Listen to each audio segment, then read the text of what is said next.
ಚಿತ್ರದುರ್ಗದ ರೇಣುಕಾಸ್ವಾಮಿ ಕೊಲೆ ಪ್ರಕರಣಕ್ಕೆ ಸಂಬಂಧಪಟ್ಟಂತೆ ಪರಪ್ಪನ ಅಗ್ರಹಾರದಲ್ಲಿ ಜೈಲಲ್ಲಿ ಇರುವುದು ನಟ ದರ್ಶನ್ ಮತ್ತು ಸಹಚರರು.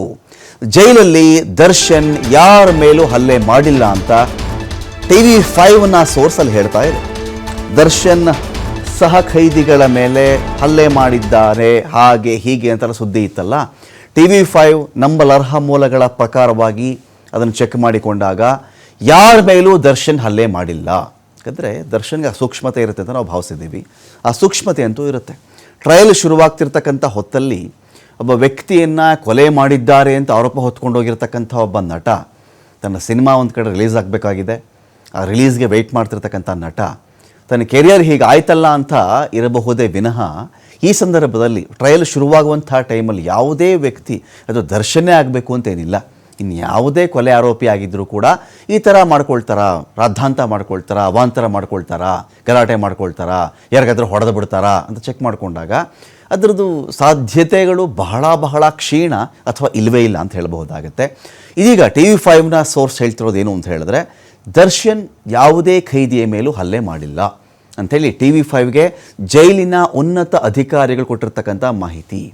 ಯಾರೋ ಒಬ್ಬರು ಆ ಥರದ್ದು ಆಗಿಬಿಟ್ಟಿದ್ಯಂತೆ ಅಂದರೆ ಎಲ್ಲರೂ ಆಗಿದ್ಯಂತೆ ಅಂತ ಮಾತನಾಡುವುದು ಬೇರೆ. TV5ಗೆ ಟಾಪ್ ಅಫಿಷಿಯಲ್ಸ್ ಆಗಿದೆ ಅಂತ ಹೇಳಬಹುದಾಗಿತ್ತಲ್ಲ. ಅವರು ಕೂಡ ಹೌದಪ್ಪ ಹೊಡೆದ್ಬಿಟ್ಟಿದ್ದಾರೆ, ಅವ್ರಿಗೆ ಹೊಡೆದ್ರು ಇವ್ರಿಗೆ ಹೊಡೆದ್ರು, ಗಲಾಟೆ ಮಾಡ್ತಾ ಇದ್ದಾರೆ. ಮೊದಲೇ ದರ್ಶನ್ಗೆ ಚಾಪೆ ಕೊಡೋಕ್ಕೆ, ದಿಂಬು ಕೊಡೋಕ್ಕೆ, ಹಾಸಿಗೆ ಕೊಡೋಕ್ಕೆ ಜೈಲಧಿಕಾರಿಗಳೇ ಬಹಳಷ್ಟು ತಕರಾರು ಮಾಡಿದರು. ಯಾವುದಕ್ಕೂ ಇದು ಒಂದು ಇರಲಿ ಅಂತ ಹೇಳಬಹುದಾಗಿತ್ತಲ್ವ ಅವ್ರಿಗೆ. ಹೌದೌದು, ದರ್ಶನ್ ಕಿರಿಕಿರಿ ಇದೆ. ಯಾಕೆಂದರೆ ದರ್ಶನ್ನು ಇಲ್ಲಿವರೆಗೂ ಜೈಲು ಅಧಿಕಾರಿಗಳು ನನಗೆ ಸೌಲಭ್ಯ ಕೊಡ್ತಾ ಇಲ್ಲ, ನನಗೆ ದಿಂಬು ಕೊಡ್ತಾ ಇಲ್ಲ, ಹಾಸಿಗೆ ಕೊಡ್ತಾ ಇಲ್ಲ, ನನಗೆ ಬಿಸಿಲಲ್ಲಿ ನಿಂತ್ಕೊಳ್ಳೋಕೆ ಬಿಡ್ತಾ ಇಲ್ಲ ಅಂತ ಹೇಳಿದ್ದಾಗ ಸಹಜವಾಗಿ ಅಧಿಕಾರಿಗಳು ಏನಿರುತ್ತೆ, ದರ್ಶನ್ ಮೇಲೆ ಕೋಪ ಇರುತ್ತೆ. ನಮ್ಮ ಮೇಲೆ ಈ ಥರದ್ದೆಲ್ಲ ಈ ಮನುಷ್ಯ ಮಾತಾಡ್ತಾ ಇದ್ದಾನೆ, ನ್ಯಾಯಾಲಯದ ಮುಂದೆ ಹೋಗಿ ಅರ್ಜಿ ಹಾಕ್ಕೊಳ್ತಾ ಇದ್ದಾನೆ ಅಂತ ಸಹಜವಾಗಿ ಒಂದು ಕೋಪ ಇರುತ್ತೆ. ಅದನ್ನು ಇದು ಒಂದು ಸೇರಿಸಿ ಹೌದು ಬಹಳ ಭೀಕರವಾಗಿ ಹಲ್ಲೆ ಮಾಡಿದ್ದಾನೆ ಈ ವ್ಯಕ್ತಿ, ತುಂಬ ಜನಗಳಿಗೆ ನೋವಾಗಿದೆ, ಗಾಯ ಆಗಿದೆ ಹೇಳಬಹುದಾಗಿತ್ತಲ್ವ. ಆದರೆ ಜೈಲು ಅಧಿಕಾರಿಗಳೇ ಹೇಳ್ತಿರೋದೇನು ಅಂತ ಹೇಳಿದ್ರೆ, ದರ್ಶನ್ ಆ ಥರ ಜೈಲಲ್ಲಿ ಯಾರ ಮೇಲೂ ಹಲ್ಲೆ ಮಾಡಿಲ್ಲ, ಎಲ್ಲವೂ ಊಹಾಪೋಹ ಥರ ಇದೆ ರೀ, ಅಂಥದ್ದೇನು ಘಟನೆಗಳೇ ಜೈಲಲ್ಲಿ ನಡೆದಿಲ್ಲ. ಸಹ ಖೈದಿಗಳ ಮೇಲೆ ನಟ ದರ್ಶನ್ ಹಲ್ಲೆ ಮಾಡಿಲ್ಲ, ಸೆಲ್ಲಲ್ಲಿ ಮಲಗಿದ್ದವ್ರ ಮೇಲೆ ದರ್ಶನ್ ಹೊಡೆದು ಬಿಟ್ಟಿರೋದು ಅಂತ ವದಂತಿ. ಯಾರ್ಯಾರ ಮೇಲೆ? ಅನುಕುಮಾರ್ ಮೇಲೆ, ಜಗ್ಗನ ಮೇಲೆ, ನಾಗರಾಜ್ ಮೇಲೆ, ಪ್ರದೋಷ್ ಮೇಲೆ, ಲಕ್ಷ್ಮಣ್ ಮೇಲೆ ದರ್ಶನ್ ಹಲ್ಲೆ ವದಂತಿ ಇರೋದು. ಇಷ್ಟೊಂದು ಜನಕ್ಕೆ ದರ್ಶನ್ ಮಲಗಿದ್ದವ್ರ ಮೇಲೆ ಹೊಡೆದು ಬಿಟ್ಟಿದ್ದಾರೆ ಅಂಥೇಳಿ ಒಂದು ವಿಚಾರ ಇತ್ತಲ್ಲ. ಆದರೆ TV5 ತನ್ನ ಮೂಲಗಳಿಂದ, ಜೈಲಿನ ಮೂಲಗಳಿಂದ ಚೆಕ್ ಮಾಡಿಕೊಂಡಾಗ ಆ ತರಹದ ಹಲ್ಲೆ ನಡೆದಿಲ್ಲ ಅಂಥೇಳಿ ಜೈಲಿನ ಸೋರ್ಸ್ ನಮಗೆ ಹೇಳ್ತಾ ಇದೆ. ಡೀಟೇಲ್ಸ್ ಕೊಡೋಕೆ ಇದಕ್ಕೆ ಸಂತೋಷ ದರ್ಶನ್ ಹಲ್ಲೆ ಮಾಡಿಬಿಟ್ರಂತೆ, ಹಾಗಂತೆ ಹೀಗಂತೆ, ಸಹ ಖೈದಿಗಳ ಮೇಲೆ ಹಲ್ಲೆ ಅಂತೆ, ಮಲಗಿದ್ದವ್ರಿಗೆ ಹೊಡೆದು ಬಿಟ್ರಂತೆ ಅಂತೆಲ್ಲ ಬಹಳಷ್ಟು ಸುದ್ದಿ ಓಡಾಡ್ತಾ ಇದೆ. ನಾವು ಕೂಡ ಅದನ್ನು ಚೆಕ್ ಮಾಡಿದ್ವಿ. TV5 ಸುದ್ದಿ ಸಂಸ್ಥೆ ಚೆಕ್ ಮಾಡಿದಾಗ, ನಾವು ಒಂದು ಕಡೆ ವಾಹಿನಿ ಚೆಕ್ ಮಾಡಿದಾಗ ಏನು ನಿಮಗೆ ಸಿಕ್ಕಂಥ ಮಾಹಿತಿ ಏನಿದ್ರ ಬಗ್ಗೆ ಅಂತ?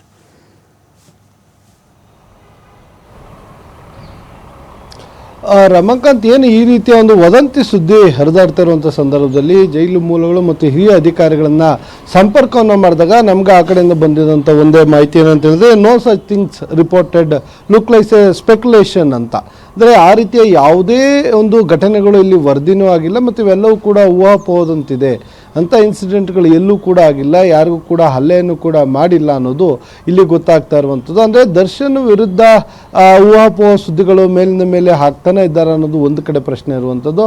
ಮತ್ತೊಂದು ಕಡೆ ದರ್ಶನ್ ಜೈಲಿನಲ್ಲಿ ಬೇಕಾದಂಥ ಮೂಲಭೂತ ಸೌಲಭ್ಯಗಳು ಸಿಕ್ಕಿಲ್ಲ ಅಂತೇಳಿ ಈಗ ಆರೋಪಗಳನ್ನು ಮಾಡ್ತಾ ಇರುವಂಥದ್ದು. ಪ್ರಮುಖವಾಗಿ ಹಾಸಿಗೆ ದಿಂಬುಗಳಿಂದನೇ ನಾವು ನೋಡ್ಬೋದಿತ್ತು.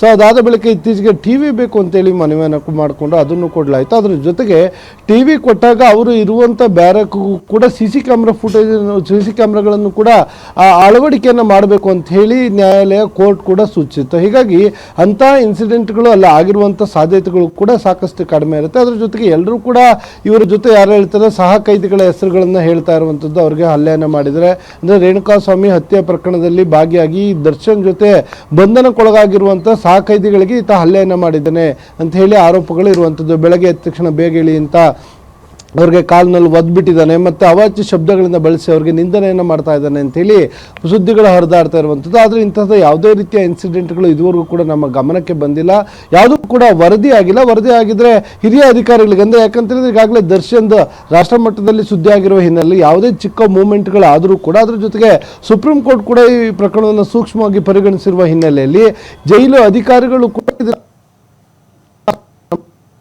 ಮಾಡಿದ್ದಾರೆ. ಮತ್ತೆ ದರ್ಶನ್ ಕೂಡ ಕೋರ್ಟ್ಗಳು, ನ್ಯಾಯಾಲಯಗಳು ಕೂಡ ಸಾಕಷ್ಟು ಸೂಕ್ಷ್ಮವಾಗಿ ಗಮನಿಸಿರುವ ಹಿನ್ನೆಲೆಯಲ್ಲಿ ಅವರು ಇಂಥ ಇನ್ಸಿಡೆಂಟ್ ಗಳನ್ನ ಮಾಡ್ಕೊಳ್ಳೋದಿಲ್ಲ ಅಂತೇಳಿ ಕೆಲವು ಮೂಲಗಳ ಮಾಹಿತಿಗಳು ಲಭ್ಯವಾಗ್ತಾ ಇರುವಂತು. ಆದ್ರೆ ಇದುವರೆಗೂ ಕೂಡ ಯಾರೊಬ್ಬ ವ್ಯಕ್ತಿ ಮೇಲೆ ಹಲ್ಲೆ ಮಾಡಿದ್ದಾಗಿ, ಬೈದಿದ್ದಾಗಿ ಇಂತಹ ಇನ್ಸಿಡೆಂಟ್ಗಳು ಜೈಲಿನಲ್ಲಿ ವರದಿ ಆಗಿಲ್ಲ ಅನ್ನೋದು ಹಿರಿಯ ಅಧಿಕಾರಿಗಳ ಒಂದು ಮೂಲಗಳ ಮಾಹಿತಿ ಅಂತಾನೆ ಹೇಳ್ಬೋದು ರಮಾಕಾಂತ್.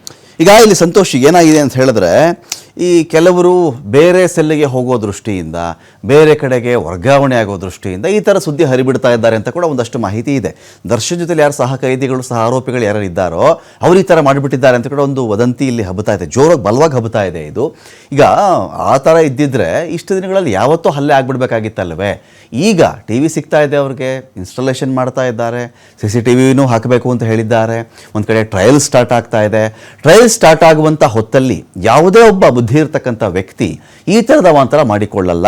ಆ ಕಾರಣಕ್ಕೆ ನೀವು ಚೆಕ್ ಮಾಡಿದಾಗ ನಿಮ್ಗೆ ಏನೇನು ಮಾಹಿತಿ ಬಂತು ಅಲ್ಲಿಂದ ಅಂತ?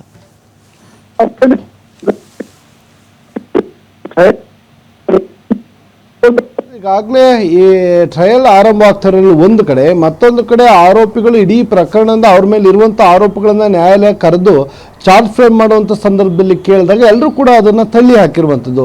ಒಂದು ವೇಳೆ ಆ ರೀತಿಯಾಗಿ ಆರೋಪಿಗಳ ನಡುವಿನ ಭಿನ್ನಾಭಿಪ್ರಾಯಗಳು ಇದ್ದಿದ್ದೇ ಆಗಿರಲಿ, ಇಂಥ ಇನ್ಸಿಡೆಂಟ್ಗಳ ಕಡೆ ಮತ್ತೊಂದು ಕಡೆ ನೀವು ಹೇಳಿದಾಗ ಇವರು ಬೇರೆ ಜೈಲುಗಳಿಗೆ ಶಿಫ್ಟ್ ಆಗ್ಲಿಕ್ಕೆ, ಇರ್ಲಿಕ್ಕೆ ಆಗದೆ ಇರುವಂತವ್ರು ಬೇರೆ ಕಡೆ ಹೋಗ್ಲಿಕ್ಕೆ ಮನವಿಯನ್ನ ಮಾಡ್ಕೊಂಡಾಗ ನ್ಯಾಯಾಲಯ ಕೆಲವೇ ಅರ್ಜಿಗಳನ್ನು ಕೂಡ ವಜಾ ಮಾಡಿತ್ತು. ಹೀಗಾಗಿ ಇವರೇನಾದ್ರೂ ಬೇರೆ ಕಡೆ ಹೋಗ್ಲಿಕ್ಕೆ ಇಂತಹ ಸುದ್ದಿಗಳನ್ನ ಹರಿಬಿಟ್ಟಿರ್ಬೋದು ಅನ್ನೋದು ಒಂದು ಅನುಮಾನ ಇರುವಂತದ್ದು. ಮತ್ತೆ ಇದನ್ನ ಎಲ್ಲೂ ಕೂಡ ಯಾವುದೇ ಕನ್ಫರ್ಮೇಶನ್ ಇರ್ತಾ ಇರೋ ಹಿನ್ನೆಲೆಯಲ್ಲಿ ಇದನ್ನ ಎಲ್ಲೂ ಕೂಡ ನಾವು ಇತ್ತೀಚೆಗೆ ಒಂದು ಇನ್ಸಿಡೆಂಟ್ ಆಗಿದೆ ಅಂತ ಕೂಡ ಹೇಳಲಿಕ್ಕೂ ಆಗೋದಿಲ್ಲ ಸ್ಪಷ್ಟವಾಗಿ. ಮತ್ತೆ ಹಾಗೆ ಇಲ್ಲ ಅಂತ ಕೂಡ ನಾವು ಇದನ್ನ ಸ್ಪಷ್ಟಪಡಿಸ್ಲಿಕ್ಕೆ ಕೂಡ ಕಷ್ಟ ಆಗುತ್ತೆ. ಒಂದು ವೇಳೆ ಇಂತಹ ಸುದ್ದಿಗಳು ಹರಿದಾಡುವಂತ ಸಂದರ್ಭದಲ್ಲಿ ಆಗಿತ್ತು ಅಂತ ಪೊಲೀಸರು ಗಮನವನ್ನು ಸೆಳೀತಾರೆ. ಮತ್ತೆ ಅದ್ರ ಬಗ್ಗೆ ಮಾಹಿತಿಯನ್ನು ಕೂಡ ಕಲೆ ಹಾಕ್ತಾ ಹೋಗುವಂಥದ್ದು, ಜೈಲಿಗೆ ಯಾರು ಬಂದಿರ್ತಾರೆ, ಅವ್ರನ್ನ ಯಾರು ಭೇಟಿಯನ್ನು ಮಾಡ್ತಿರ್ತಾರೆ, ಯಾರು ಬಂದ ನಂತರ ಇನ್ಸಿಡೆಂಟ್ಗಳು ಹೊರಗೆ ಬರ್ತಾರೆ. ಯಾಕಂದ್ರೆ ಇತ್ತೀಚೆಗೆ ಹಳೆ 2021-22 ವಿಡಿಯೋಗಳು ವೈರಲ್ ಆಯ್ತು. ಅದ್ರ ಜೊತೆಗೆ ಇತ್ತೀಚೆಗೆ ವಿಡಿಯೋಗಳು ಕೂಡ ವೈರಲ್ ಆಗಿತ್ತು. ಇದಾದ ಜೈಲಿನ ಒಳಗಡೆ 2025 ವಿಡಿಯೋಗಳು ಕೂಡ ವೈರಲ್ ಆಗಿತ್ತು.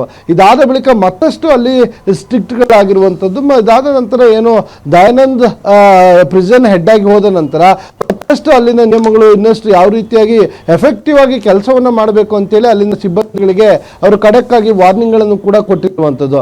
ಅದಷ್ಟೇ ಅಲ್ಲದೆ ಇತ್ತೀಚೆಗೆ ಕೆಲವರ ಅಮಾನತ್ ಕೂಡ ಆಗಿದೆ ಜೈಲಿನ ಕರ್ಮಕಾಂಡಗಳು ಹೊರಬಂದಂಥ ಸಂದರ್ಭದಲ್ಲಿ. ಹೀಗಾಗಿ ಇಂತಹ ಇನ್ಸಿಡೆಂಟ್ಗಳ ಆಗ್ಲಿಕ್ಕೆ ಅವಕಾಶಗಳನ್ನ ಮಾಡಿಕೊಡೋದಿಲ್ಲ. ಆದರೆ ಯಾರೋ ಹೊರಗಿನಿಂದ ನಿಂತು ಇಂತಹ ಊಹಾಪೋಹಗಳನ್ನ, ಕಲ್ಪನೆಗಳನ್ನ ಮಾಡಿ ಹೇಳಿರ್ಬೋದು ಅನ್ನೋದು ಒಂದು ಕಡೆ ಇದೆ.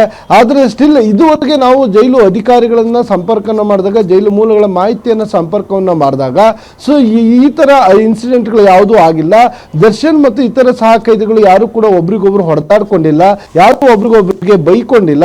ಇಂತಹ ಗಲಾಟೆಗಳು ಆಗಲಿಕ್ಕೆ ಇದುವರೆಗೂ ಅವಕಾಶಗಳಿಲ್ಲ ಅಂತ. ಓಕೆ.